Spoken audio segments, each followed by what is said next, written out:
City India news, महाराष्ट्रातील लोकप्रिय news channel.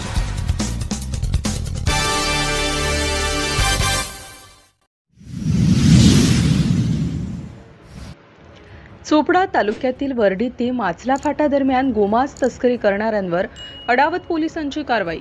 गोमांस जप्त। चोपडा तालुक्यातील वर्डी फाटा ते माचला दरम्यान गोवंशाच्या मांसाची तस्करी करणाऱ्या एका चारचाकी वाहनावर पोलीस अधीक्षक डॉक्टर माहेश्वर रेड्डी, चाळीसगाव विभागीय अधिकारी कविता नेरकर, चोपडा पोलीस विभागीय अधिकारी अण्णासाहेब घोलप यांच्या मार्गदर्शनातून अडावत पोलीस ठाण्याचे पोलीस निरीक्षक प्रमोद वाघ यांच्या पथकाने कारवाई करत सुमारे 800 किलो गोमांस जप्त केले। गोपनीय माहितीच्या आधारे करण्यात आली असून यामध्ये सुमारे 4 लाखांचा ऐवज जप्त करण्यात आला आहे। मिळालेल्या माहितीनुसार दुपारी 3 वाजेच्या सुमारास प्राणी फाउंडेशनच्या नेहा दिदी पटेल यांना दादा माऊली यांनी अंकलेश्वर बुरहाणपूर महामार्गावर एका चारचाकी वाहनातून गोमांस नेले जात असल्याची माहिती दिली। या माहितीनंतर गोरक्षकांनी सदर वाहनाचा पाठलाग सुरू केला।